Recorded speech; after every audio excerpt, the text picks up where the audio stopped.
encop. Kok bisa kehabisan bensin? Yang recommended apa? Cappuccino sih. Boleh deh cappuccino 1.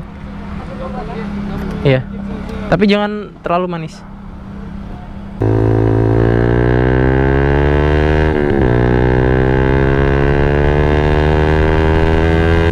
Gue rasa Virosi lebih tahan daripada NTB. Astagfirullahaladzim.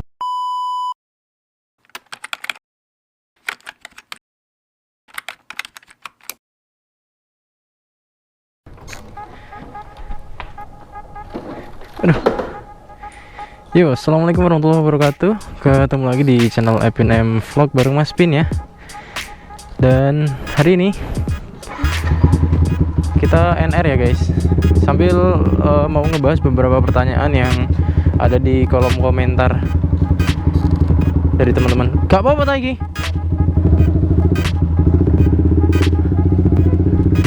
Aduh, Vespa teman aing kehabisan bensin.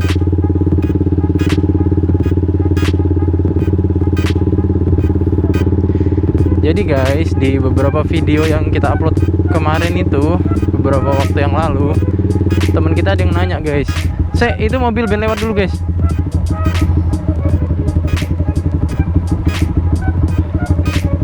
Sabar ya. Oh,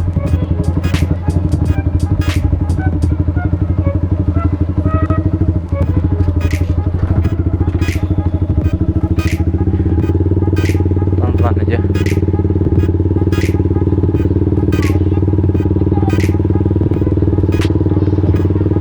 Nah, nanti kita bahas. Salah satunya ada pertanyaan yang seperti di thumbnail ya guys ya. Aduh, ada mobil.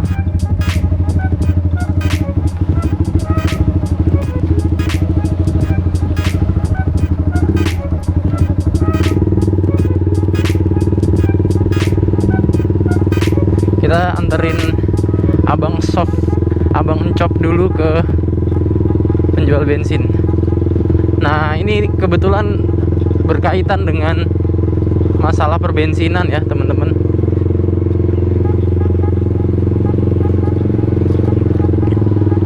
Berat anjir.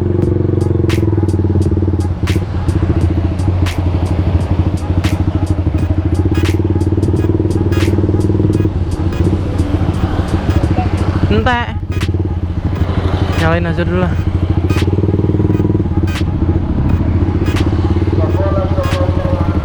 Vespa old. Enak ragu. Kita tunggu dulu, mana tahu habis.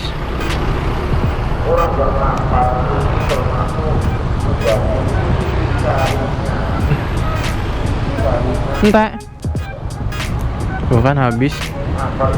Gurih. Iya.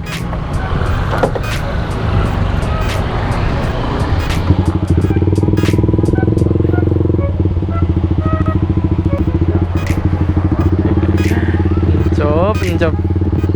Kok bisa kehabisan bensin?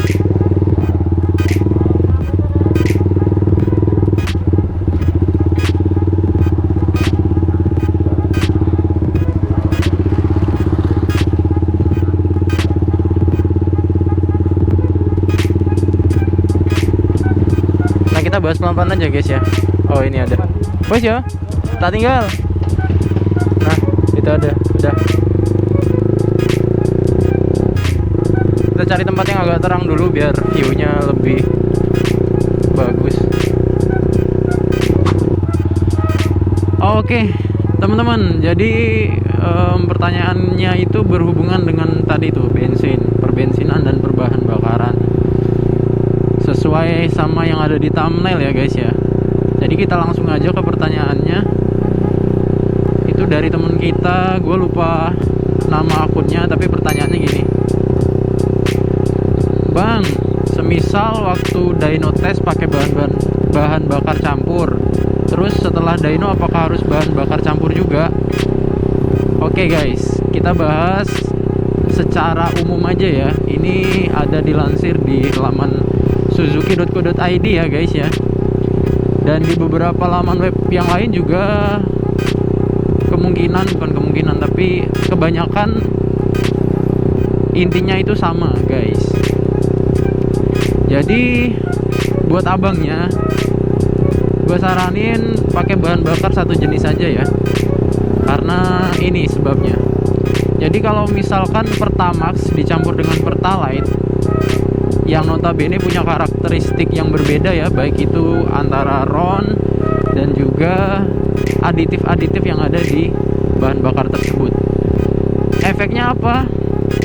Karena Pertamax dan Pertalite itu tidak bisa membaur dengan sempurna menjadi satu, di mesin itu bisa berbunyi menggelitik atau bunyinya nggak normal gitu ya, bunyi ya kasar lah.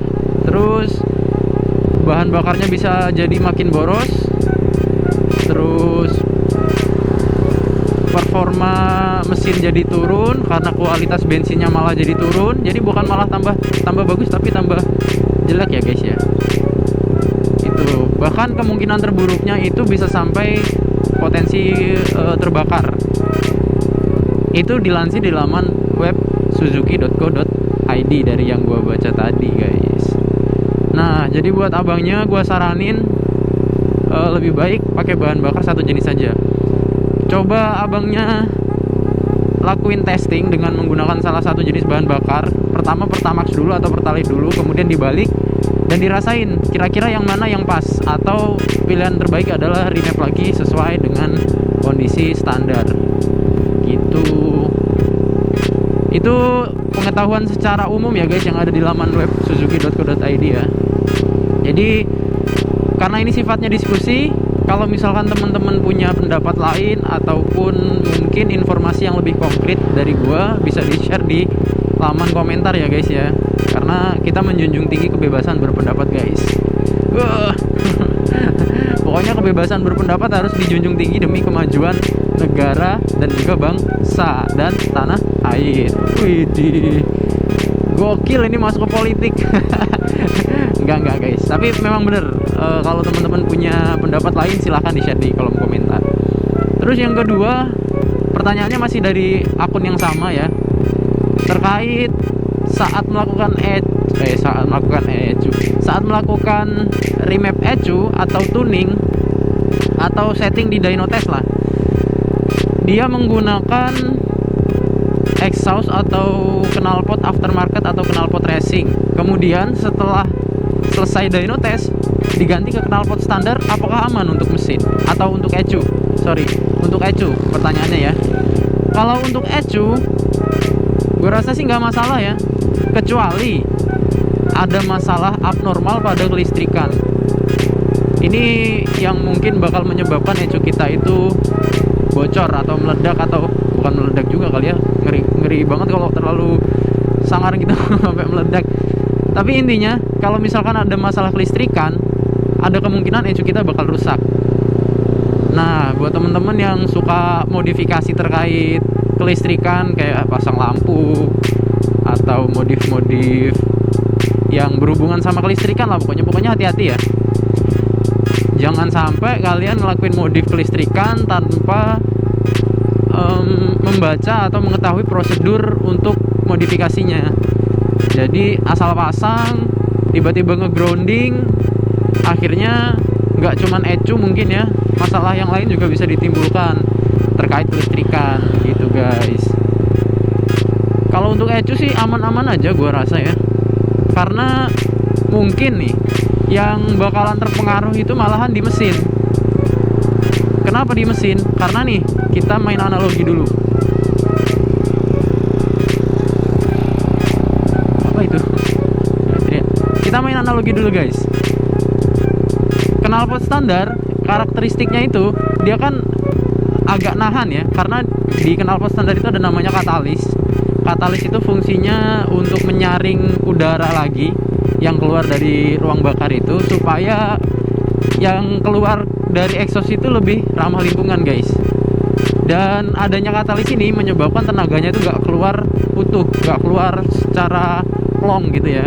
Nah ketika kita melakukan penggantian dengan knalpot racing, otomatis kan tenaga keluar semua. Nah biasanya kalau ECU-nya nggak di remap atau nggak di setting menyesuaikan exhaustnya, yang terjadi adalah mesin cuman teriak doang. Jadi kenceng banget suara knalpotnya daripada larinya atau lajunya atau speednya ya guys ya. Lah terus kita lakukan nih tuning atau dyno test biar sesuai sama spek, mulai dari mesin dan knalpotnya biar sesuai gitu ya. Nah sudah sesuai, otomatis tenaganya yang keluar itu kan plong, lebih besar bahkan daripada tenaga sebelum di remap. Karena biasanya yang gue alami nih, setelah gue melakukan penggantian terhadap exhaust itu, pas gue remap dia lebih boros. Nah apa yang disebabkan jika settingannya lebih boros? Tergantung. Kalau keborosan ya tenaganya turun, tapi tetap hasil pembakarannya itu lebih banyak polusi ya. Tapi kalau misalkan sesuai, otomatis biasanya tenaganya lebih besar, yang gue rasain gitu. Jadi yang keluar itu lebih besar daripada standarnya. Saat dilakukan penggantian ke standar, nah bayangin aja, ketika standar aja ada tenaga yang tertahan, kemudian setelah di remap dan dilakukan penggantian exhaust, tenaganya lebih besar. Ketika diganti lagi ke standar, tenaga yang lebih besar tadi akan tertahan di katalis tadi kalau kita melakukan penggantian ke standar lagi, dan tenaganya kan lebih besar. Nah otomatis yang gua rasain nih ya, dari pengalaman gua, karena gua juga pernah habis kena tilang, gua ganti ke knalpot standar, dan efeknya mesin gua cepet panas. Terus tarikan di RPM atas itu jadi lebih berat, bensinnya jadi lebih boros. Ini 3 hal yang gue rasain setelah gue ganti knalpot standar setelah remap ya. Bukan remap sih, setting ulang. Karena gue ini sebabnya gue milih ganti ke ECU yang adjustable daripada remap. Kenapa? Kalau kita remap terus ada kondisi seperti tadi, otomatis kan kita harus remap lagi supaya lebih normal lagi kan, supaya mesin kita lebih awet. Nah kalau berulang kayak gitu, habis remap ganti knalpot remap, ganti knalpot remap, kita kan harus ke tukang remap. Kita kesana kan ngerogoh kocek, ya lumayan. Iya. Kalau kalian punya duit yang lumayan banyak sih nggak apa-apa ya. Tapi kalau menurut gue lebih sukanya lebih agak mahal sedikit, nggak apa-apa, yang penting adjustable-nya by kita sendiri gitu. Nggak perlu ke tukang remap lagi, nggak ngerogoh kocek lagi. Jadi bisa kita sesuaikan sesuai kebutuhan kita gitu guys. Kita kemana ya? Beli minum dulu ya kita ya. Kita coba cari kapsulan dulu.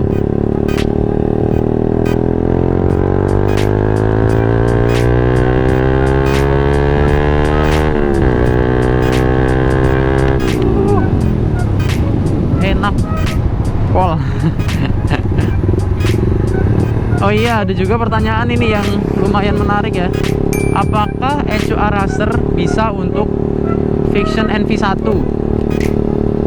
Nah kalau untuk Araser Mini X tadi gue coba cari-cari dan gak dapet ya guys ya, sayang sekali. Tapi kalau untuk Araser Mini Plus itu bisa, karena ada yang untuk Vixion NV1 disediain sama Arasernya. Cuman kalau teman-teman mau maksain masang yang RC Mini X, kayaknya gue nggak saranin ya guys ya. Soalnya ini berhubungan sama kelistrikan, dan gue pernah nonton videonya Saonone Motovlog, panutan gue dalam modifikasi MX King ya. Kayaknya bukan panutan gue doang sih, Mas Saonone, Mas Putut itu bener-bener konten-kontennya menginspirasi sekali dalam hal modifikasi MX King dan juga motor-motor yang lainnya. Nah beliau itu pernah masang ECU-nya apa ya, gue lupa, kalau nggak salah itu pokoknya ECU untuk MX King V2. Nah si Binter itu kan MX King V1. Mas Putut paksain tuh, Mas Putut Saonone paksain buat masang ke MX King V1. Dan sayang sekali guys, karena mungkin ada kesalahan karena harus ngerubah kabel body. Padahal sama-sama MX King-nya ya, antara V1 sama V2 ternyata ada perbedaan di kabel body. Mas Putut paksain pasang di MX King V1, akhirnya breakdown selama berapa bulan gitu. Gua lupa, videonya tuh udah diupload beberapa tahun yang lalu, setahunan yang lalu kali ya, gua udah lupa. Itu guys, jadi gue nggak saranin kecuali kalian bener-bener paham soal kelistrikan ya guys ya. Gitu guys. Nah sekali lagi buat teman-teman ya, karena ini sifatnya diskusi, silahkan kalau misalkan punya pendapat lain. Itu guys, bebas, tinggalkan aja di kolom komentar, nanti kita diskusi bareng-bareng. Atau kalau misal ada pembahasan lain yang mungkin di luar topik per-ecuan ini ya, silakan ya, bisa kalian share, nanti kita cari sama-sama. Gua riset, setelah gua tahu informasinya baru gua update ke teman-teman semua. Oke lah, yuk kita tes speed dikit-dikit ya.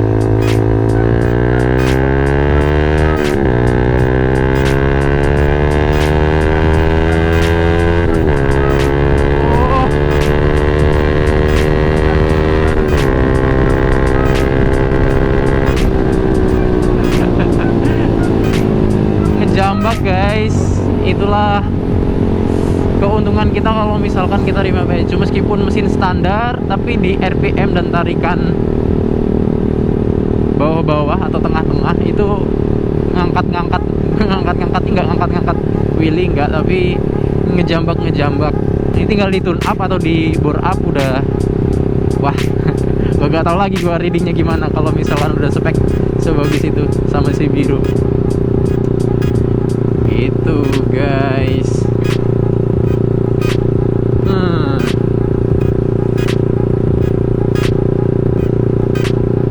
Dan ternyata guys, kalau kita ngelakuin penggantian terhadap gear set itu ngaruh ya ternyata. Nah gue coba riset nih kemarin, tapi belum bener-bener pasti seperti apa hasilnya ya. Wah nantangin kah? Canda. Nah yang berpengaruh itu untuk speed ya, speedometer itu yang gear belakang atau gear depan nih. Ini gue nggak tahu.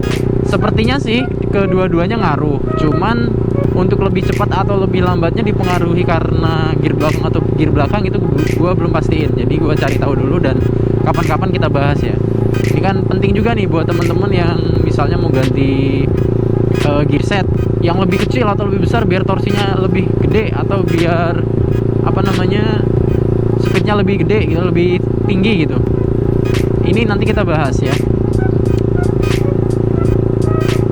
Kan biar nggak ngasal gitu loh guys, kita punya dasar seperti apa sih kira-kira kalau misalkan ditimbang-timbang hasilnya itu kalau kita ganti yang belakang atau yang depan itu seperti apa, kan kita belum tahu ya guys ya. Kalau yang udah tahu ya bolehlah di share ke teman-teman juga, nanti kita riset dulu. Jadi kalau kita modifikasi ya harus ada dasarnya guys. Mungkin beberapa orang ada yang mempertimbangkan dari segi estetiknya doang, tapi kalau menurut gue estetik itu perlu sekali, tapi dibarengin harus dibarengin sama nilai ekonomisnya juga gitu. Jadi di kita itu mesin awet, durability-nya lama, ya kan? Oh dia mau ngetes kah? Oh bukan yang tadi ternyata. Gitu. Contoh penggantian pelek atau penggantian ban, kan ada tuh isu-isu di YouTube short atau di TikTok gitu kan, pelek RCB ringkih atau gampang pecah. Ya kalau misalkan dipakainya di medan yang nggak bagus, nggak aspal bagus gitu ya jelas aja gitu kan. Itu RCB kan didesain ringan dan lebih simple gimana ya, pokoknya desainnya tuh dibikin lebih ringan lah supaya kalau dipakai race itu nggak jadi beban gitu loh di motor kita. Jadi motor kita bisa melaju dengan lebih cepat tanpa hambatan berat pelek gitu. Kalau dipakainya jalan batu-batu ya nggak nyampe setahun ya udah rungkat mungkin. Gua aja beli RCB Virosi pernah nih gua pecah pelek gara-gara nabrak lubang. Tapi gue beli lagi, kenapa ya? Karena yang paling terjangkau di gua itu Virosi, dan selain itu untuk medan gua rasa Virosi lebih tahan daripada RCB. Astagfirullahaladzim. Kaget. Ya ampun. Apaan tuh?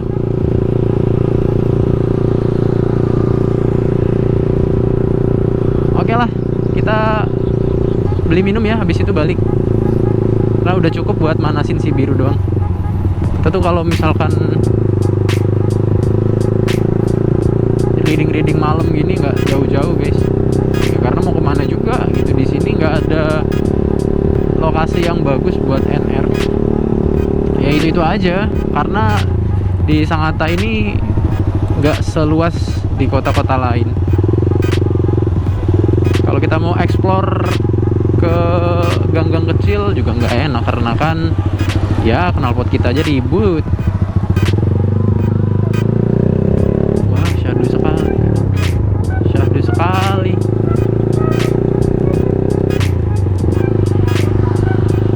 Oh, itu pasti mau ke Bukit Pelangi tuh. Belok lagi.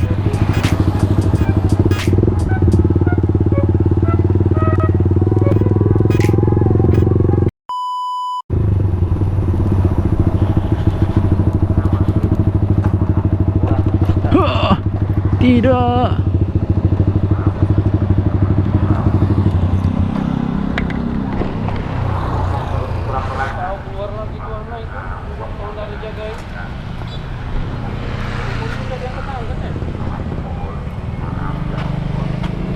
Tadi udah mangga ya. Yang recommended apa?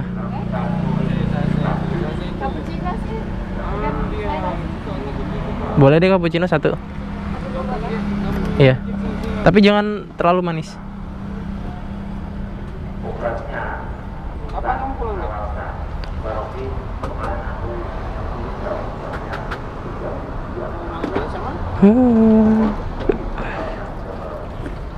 Mbak, ini aku sambil nge-record nggak apa-apa? Jangan diposting lah. Oh, jadi posting. Ya udah, nanti di-cut. Nanti di-cut. Asli sini. Enggak. Bontang. Cuman di sini kerja sih. Mbaknya umur berapa? 19. Oh, 19.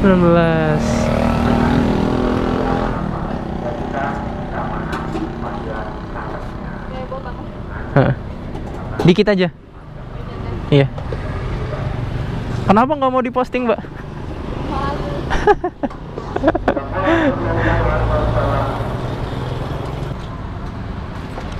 Biasanya temennya Mbak yang satunya itu. Gimana? Oh, itu bukan temennya Mbak. Udah Oh, udah berhenti.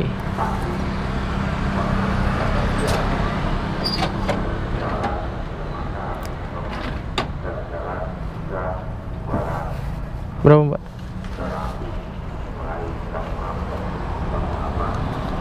Oke, thank you. Heeh. Bulik, bulik. Temannya udah dapat uang, kita baru berangkat.